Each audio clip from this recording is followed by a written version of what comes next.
Este podcast es posible gracias a nuestros patrocinadores K-School, Flat 101, SideSpect y Visual Website Optimizer. Gracias por su apoyo a la comunidad CRO y CXO.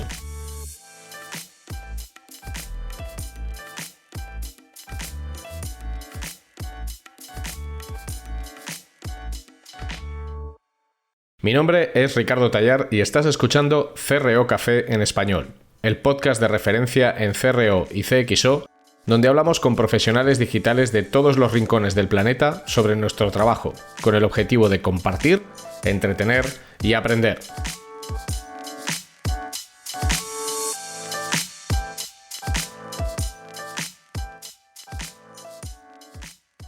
Bienvenidos a este primer episodio de lo que hemos decidido llamar entre Luis y yo Summer CRO. Si recordáis, dijimos que durante el verano pues no iba a haber episodio semanal de CRO Café con entrevistas a invitados. Lo que va a haber son 3 episodios, este es el primero, en el que lo que vamos a hacer es responder en un formato de consultorio de la señorita Pepis a las dudas y a las preguntas y a los comentarios y a las reflexiones sobre CRO que nos habéis hecho llegar por diferentes redes sociales, principalmente LinkedIn, Twitter y Instagram. Yo dije que quien quisiera podía preguntar lo que quisiera y responderíamos en este consultorio, y con eso pues nos han salido 3 episodios la mar de pintones, que son estos Summer CROs, del cual este es el primer episodio. Así que ya sabes, relájate, ponte una banda sonora tranquila, un Slayer, un Pantera, un Motorhead, un Megadeth, y sírvete tu mejor copa de Tolón Tolón, Disaronno, Thunder Beach o Jack Daniel's Honey y prepárate para escuchar. Vamos a por ello.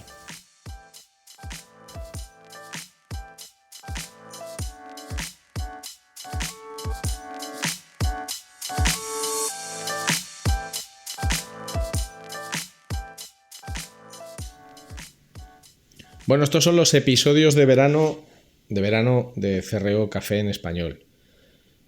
La idea es muy sencilla. Hace unos días dejé en Twitter, en LinkedIn y en Instagram que cualquier persona pudiera preguntar cualquier cosa sobre CRO, y Luis y yo grabaríamos una serie de episodios que se emitirían durante el verano. Ricardo, preséntame, por favor. Voy. Pero hoy hay una novedad importante, hoy hay una novedad importante en este primer episodio, que es la presencia física aquí conmigo. Le puedo tocar, le puedo acariciar incluso, de Luis Miguel Ferrer Bailach, que siempre está detrás de los mandos y siempre es quien se encarga de que todo se escuche fantástico y maravilloso. Bienvenido, Luis. Gracias, Ricardo, gracias por invitarme a tu casa. Y cuenta, ¿a quién se le ocurrió la idea de hacer estos episodios? Pues estos episodios se le ocurrieron a Luis. Pero bueno, como hacemos con todos los invitados, aunque solo sea por hacer un recorrido, dinos quién es Luis Miguel Ferrer, de dónde viene, a qué se dedica y qué hace aquí en CRO Café en Español. Esto no va a salir bien, Ricardo, ya lo sabes. A ver, Luis Miguel Ferrer nace en Zaragoza en 1977, el año que muere Elvis. No vamos a ir por ahí, pero bueno, simplemente saludaros a todos los que escucháis este podcast y daros las gracias por hacernos caso, dejar comentarios. Yo simplemente, cuando Ricardo me comentó que quería hacer este podcast, enseguida me animé y le propuse que si él quería y le apetecía, pues que colaboraba a nivel técnico, porque la verdad es que yo de CRO tengo muy poca idea. Entonces, nada, simplemente estoy aquí editando los episodios, echándole una mano de vez en cuando y pasándomelo bien y aprendiendo. ¿Qué más quieres que te cuente, Ricardo? Perfecto, yo creo que con esto que has contado es suficiente. Entonces, bueno, hemos recibido bastantes preguntas, tanto de Twitter como de LinkedIn como de Instagram, así que Luis se va a encargar de leerlas haciendo mención a los usuarios para que os sentáis identificados y sepáis quiénes sois y quiénes son los que hacen las preguntas, y las vamos a ir respondiendo a lo largo de varios episodios. Vamos con ello. Voy a intentar leer despacito, que me he dado cuenta que hablo muy rápido, y para que se me entienda bien voy a controlarme y a leer más despacito. Venga, a ver, Ricardo, vamos a empezar con la primera pregunta que nos envía Fernando Muñoz, su nick es @senormunoz, desde Twitter, Y Fernando nos pregunta, bueno, te pregunta a ti en concreto, ¿cómo eliges los invitados? ¿Eliges primero el tema y después el invitado? ¿O el invitado primero y después el tema principal?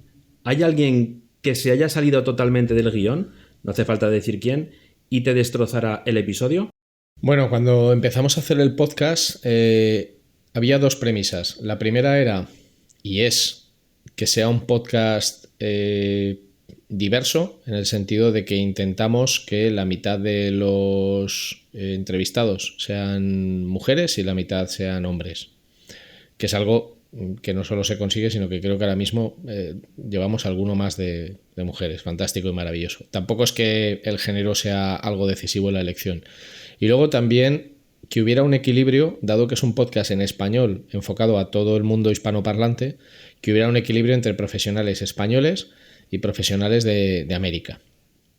Y yo creo que eso lo estamos consiguiendo. Es difícil, ¿eh? O sea, es complicado porque, por ejemplo, encontrar mujeres profesionales digitales americanas que vivan en América, porque por aquí sí que ha pasado, por ejemplo, Laura Rodríguez, Cecilia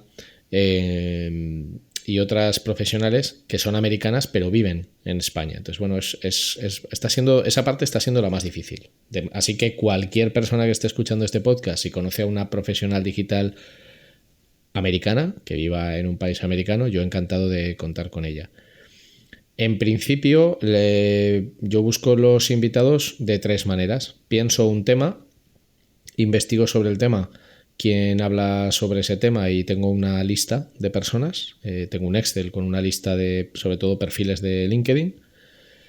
O bien, gente que ya conozco de hace muchos años que sé que pueden hablar muy bien de un determinado tema. Y la tercera vía son personas que me recomiendan otras personas. Invitados que pasan por aquí, gente que me ve en un evento y me dice, oye Ricardo, estaría muy bien hablar con fulano. La persona que más se salta el guión y revienta los programas soy yo mismo. O sea que los invitados ahí dan muy poco problema, porque cuando invitamos a alguien a CRO Café le enviamos dos documentos. Una guía de, por ejemplo, pues ten la habitación, que no haya ruido, un buen micro, etcétera. Y luego una guía del episodio, que son los temas que vamos a tratar. Y yo ahí suelo poner una lista de 10, 15 preguntas. La mayoría de las veces no hago ninguna de esas 10 o 15 preguntas, o hago 3 o 4. Y así es como funciona la trastienda. Y luego este señor, Luis, es quien se encarga de, con estos audios grabados, por darles calidad, equilibrar sonidos, y a partir de ahí creamos la entrada a la web, publicamos el episodio y bueno, es muchísimo más trabajo del que en un principio pueda parecer. Sobre todo esa parte de gestión de localizar los invitados. Pero insisto, yo os invito a los que escucháis CRO Café que me escribáis. Mi usuario es, en la mayoría de las redes, es rtallar, RTAYAR, y digáis, oye Ricardo, lleva a fulanito, que es un tío fantástico en experimentación, o a menganito, que es un científico de datos top de los tops del super top.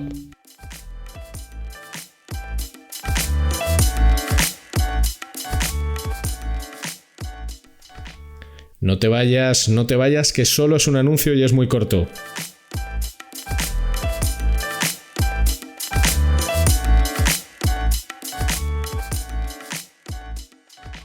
Si necesitas ayuda profesional para mejorar la conversión de tu negocio digital, tu mejor opción es contar con Flat 101. En Flat 101 somos especialistas en el diseño, desarrollo y optimización de servicios y productos digitales y podemos darte soporte en todas las áreas técnicas que intervienen en la conversión. Más de 15 años de experiencia profesional en más de 500 proyectos de conversión para multinacionales y startups a tu servicio, con el mejor equipo de profesionales CRO que vas a encontrar. El resultado nos importa y el cómo conseguirlo también. En Flat 101 estamos listos para ayudarte.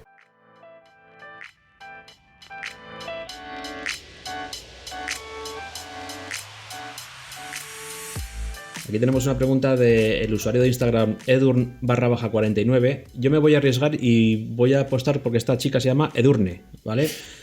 Y que tiene 49 años, bueno. ¿Qué diferencia hay entre lo que llaman marketing digital y el CRO? Un poquito amplia la pregunta quizás, Ricardo. Bueno, un muchito. A ver, el marketing digital es el marketing de toda la vida, pero utilizando canales digitales. ¿Y qué es el marketing? Bueno, pues el marketing es Todas las técnicas enfocadas a mejorar la comercialización de un producto o de un servicio, enfocadas a hacer un producto o un servicio más atractivo y que tenga más éxito en su comercialización. Y eso incluye, bueno, pues a todo lo que nos exponemos todos nosotros todos los días, cada vez que alguien quiere vendernos un producto o un servicio. El marketing digital es el diseño y la ejecución de estrategias y tácticas de marketing en los canales digitales. En los buscadores, en los sitios web, en las aplicaciones, en los canales de comunicación digitales. El CRO es una disciplina que está dentro del marketing digital o que juega dentro del marketing digital. No son cosas diferentes. Igual que el SEO está dentro del marketing digital o igual que cualquier cosa que persiga atraer clientes o mejorar el rendimiento de un cliente en una propuesta digital estaría dentro del marketing digital, porque el objetivo del marketing es ensalzar las virtudes de cualquier producto, de cualquier servicio, contar las cosas de la manera más adecuada para que ese producto o ese servicio resulte lo más atractivo posible y las personas queramos comprarlo un número infinito de veces. Gracias Edurne por tu pregunta y perdona por la broma del nombre. Venga, Ricardo, vamos a seguir con otra de las preguntas que nos llegan por Instagram. Esta vez es el usuario Raquel_Odelot y Raquel nos pregunta: ¿cómo empezar a detectar las ineficiencias más importantes y cómo priorizar su resolución? Venga, Ricardo, dale. Bueno, a ver, ¿cómo detectarlas? Hay una manera bastante sencilla sin recurrir a los datos, que es ejecutar las interacciones principales en cualquier producto o servicio en el que estés trabajando. O sea, ¿es un e-commerce? Pues compras un producto en desktop, en móvil, y sobre todo compruebas, por ejemplo, que toda la capa de usabilidad o los higiénicos de interacción funcionen correctamente. Que no haya... Ahora es muy típico, por ejemplo, que los avisos de cookies no tapen, por ejemplo, botones de compra. Que no se despliegue una promo cuando estás en medio del checkout y no te deje continuar. Que no haya teclados desplegables en móvil que no puedan plegarse o completar los datos y queden plegados para luego continuar con el proceso. O sea, una forma sencilla de detectar ineficiencias es ejecutar tú mismo los procesos de compra o de contratación en los dispositivos principales. Y luego lo verdaderamente interesante es profundizar en los datos, cuantitativos y cualitativos. La manera de localizar una ineficiencia en los datos cuantitativos es coger una métrica de referencia, por ejemplo, el rebote en las páginas de destino, el porcentaje de conversión, coger una media, supongamos que tenemos una media de conversión del 1%, y definir un intervalo de confianza para buscar ineficiencias, por ejemplo, más menos 20%. Es decir, vamos a considerar que todo lo que esté entre el 0,8 y el 1,2% es correcto y empezamos a navegar por las dimensiones de datos hasta que vemos que hay segmentos de datos o dimensiones que nos dan valores por debajo del 0,8. Por ejemplo, encontramos que un determinado canal de tráfico o un determinado país está muy por debajo del 0,8 o que en unos determinados flujos de navegación se está muy por debajo del 0,8 y ya empiezas a tener pistas. Explicar esto en audio sin poder poner pantallas de ejemplos y poder explicarlo es difícil, pero básicamente esas serían las dos grandes patas un poco para localizarlas. Luego la otra pregunta era sobre priorizar las acciones. Sí, ¿cómo priorizar la resolución? La resolución, ¿vale? ¿Cómo priorizar la resolución? Bueno, ahí cuando tú detectas ineficiencias, formulas una hipótesis y cuando formulas una hipótesis, de la hipótesis salen diferentes tipos de acciones que pueden llevarse a cabo. La priorización de esas acciones, de cómo priorizar esa resolución, la mejor manera de hacerlo de una manera objetiva es utilizar un sistema de priorización, un framework de priorización. Los más populares son el framework ICE, como hielo en inglés, ICE, que son las siglas de Impact Cost Effort, impacto coste esfuerzo, el método PIE, que como el pie en español o la tarta en inglés, que es Potential Impact es potencial impacto, facilidad de implementación, y el método PXL, que es de la empresa CXL. Entonces son tres métodos de priorización diferentes, del más fácil al más complejo. El método ICE es el más sencillo, el método PI es un pelín más complejo y el método PXL es el más complejo de todos. Pero son sistemas de priorización que a ti te permiten, cuando tienes 30 acciones de mejora, determinar cuál de ellas es la primera que deberías llevar a cabo. Entonces yo me informaría, si no conoces estos frameworks de priorización, sobre ellos, y empezaría a trabajar con ellos para tener una foto clara de qué acciones hay que ejecutar y cuándo. Gracias, Raquel, por tu pregunta y espero que la respuesta de Ricardo te haya ayudado. Seguimos con otra pregunta que nos hace llegar Bryce Calvo, su usuario es @BryceCV desde Twitter, y nos pregunta: ¿qué porcentaje de test os terminan en empate o una mejora mínima? ¿Algún cliente en la que los test siempre jueguen a empatar? ¿Aquí existen los penaltis? Y por último, ¿qué proceso seguís para aseguraros de que con el test no se rompe la página? Bueno, hay mucha mandanga en esas preguntas. Muchos test se quedan en empate o muy cerca del empate, con mejoras muy pequeñas. Muchos. También depende del tipo de cosas que estés testando. Es decir, si lo que testas es un cambio de impacto, por ejemplo, un cambio de disposición de elementos, un cambio de la imagen principal, un cambio de funcionalidades, generalmente los impactos no son grandes y entonces no te quedas empatado.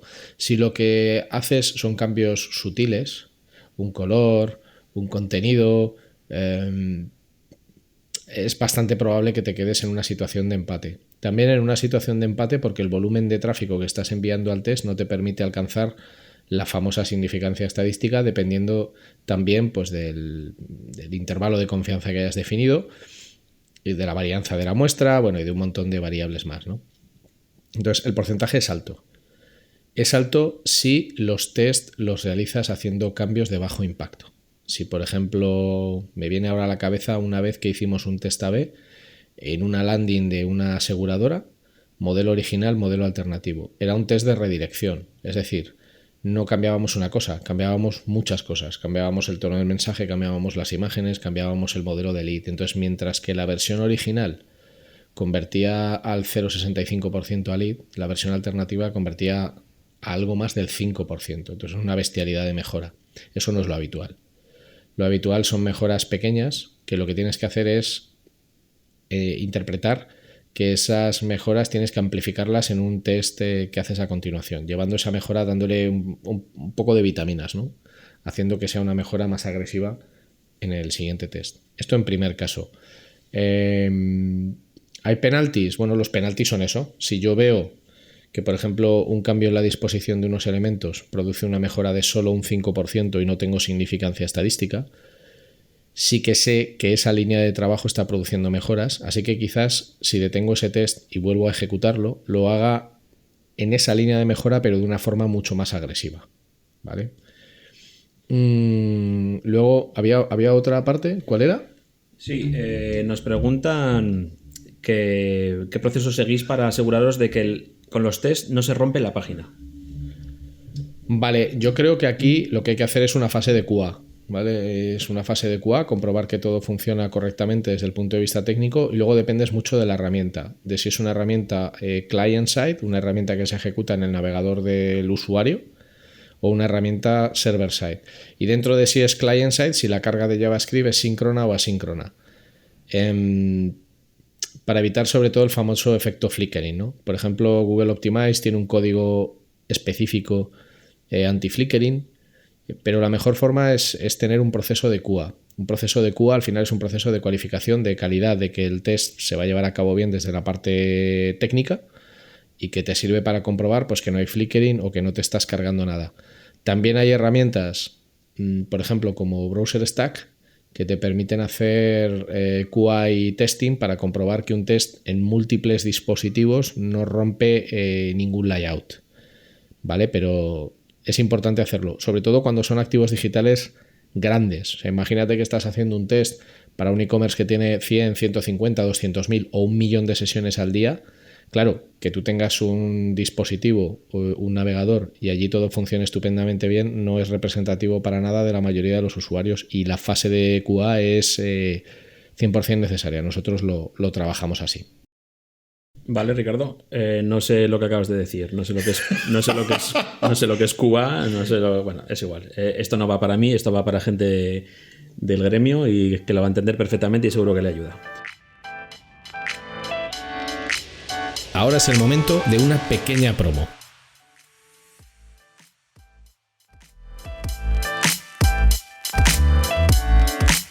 SideSpec te ofrece una solución única a nivel mundial en el campo del testing A/B, la personalización y la recomendación para tus usuarios.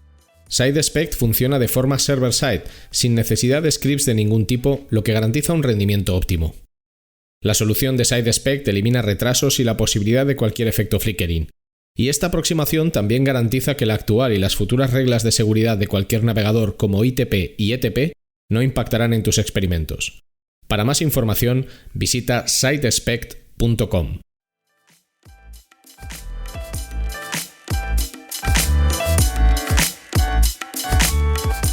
Vamos a seguir con otra de las preguntas que nos llegan por Twitter. Esta vez es Gabriel Martín, su usuario es @SEOGabrielMartí, y nos pregunta: ¿cómo trabajáis o se puede trabajar el CRO en un proyecto con bajo volumen de sesiones? Y nos pone un ejemplo de 500 sesiones al mes captadas con Google Ads. Vale, antes de nada, QA es Quality Assurance, o sea, es testeo de Vale, ya está.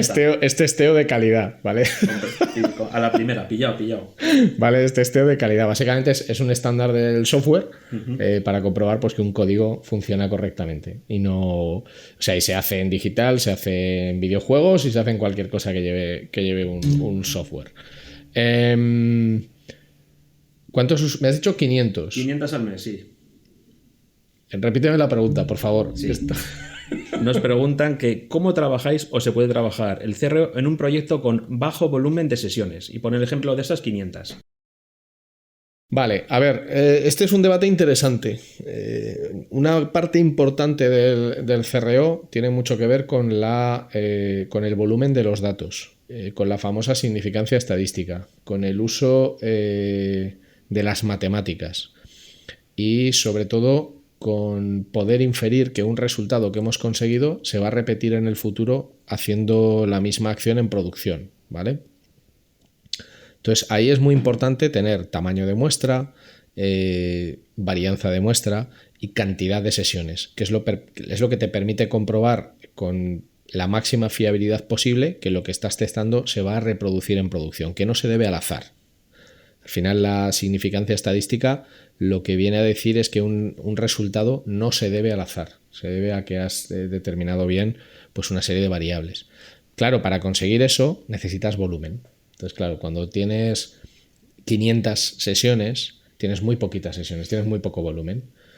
Pensad que 500 sesiones con un 1% de ratio de conversión pues son 5 ventas. Entonces no tienes volumen para poder hacer un test que tenga significancia estadística, porque corres un riesgo muy alto al tener una significancia estadística muy baja de que el resultado se deba al azar. Entonces, ¿de qué números estamos hablando para que ya tenga significancia?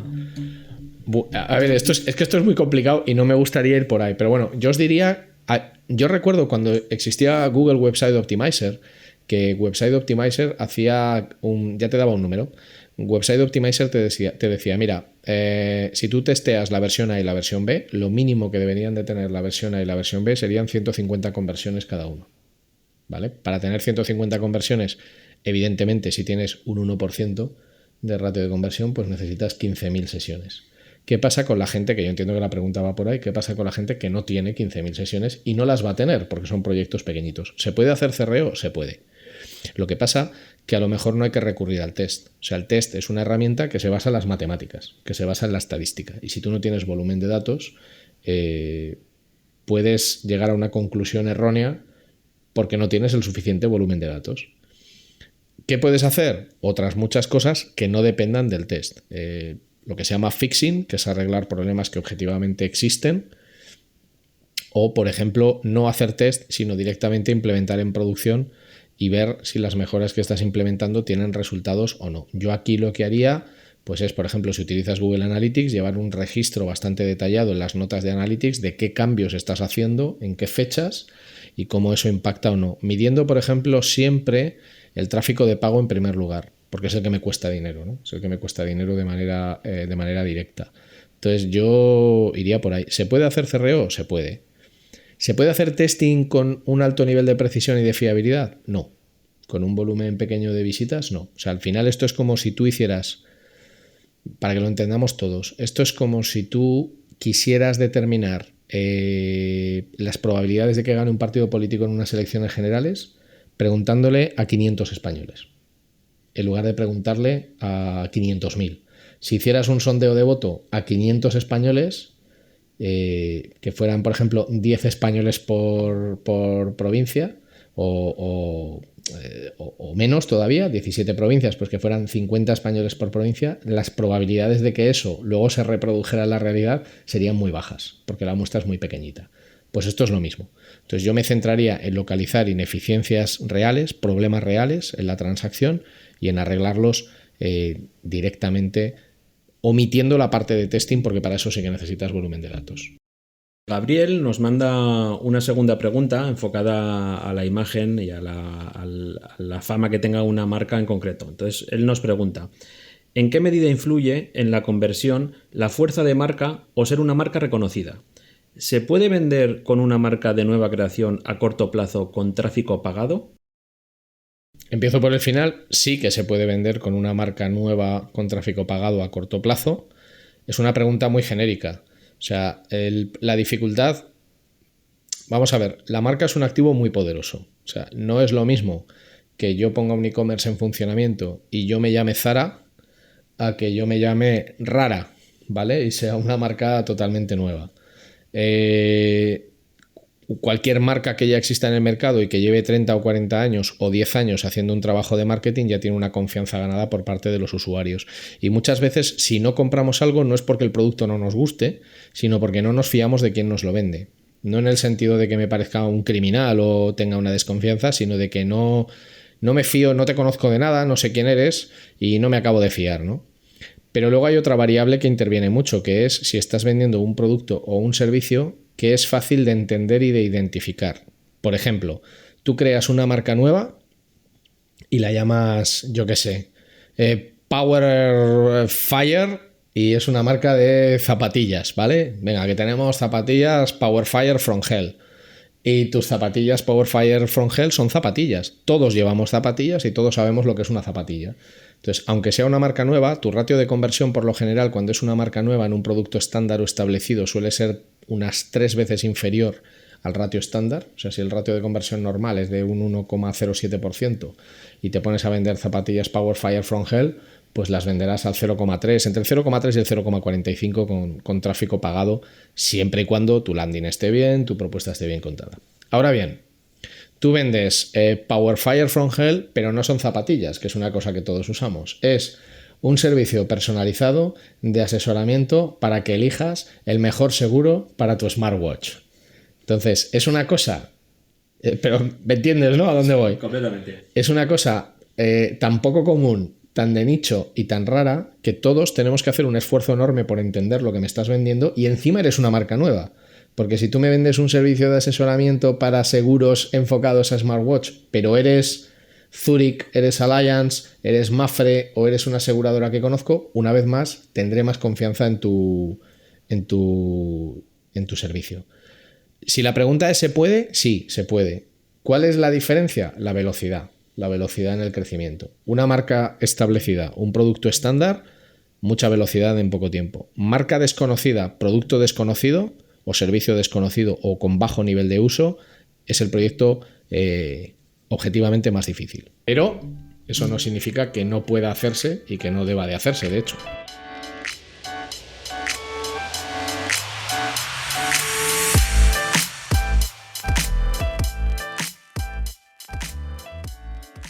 Bueno, Ricardo, pues con estas preguntas terminamos el primer Summer CRO. Han estado bastante bien, ¿no? Sí, yo creo que sí. Sobre todo ha habido mucha variedad.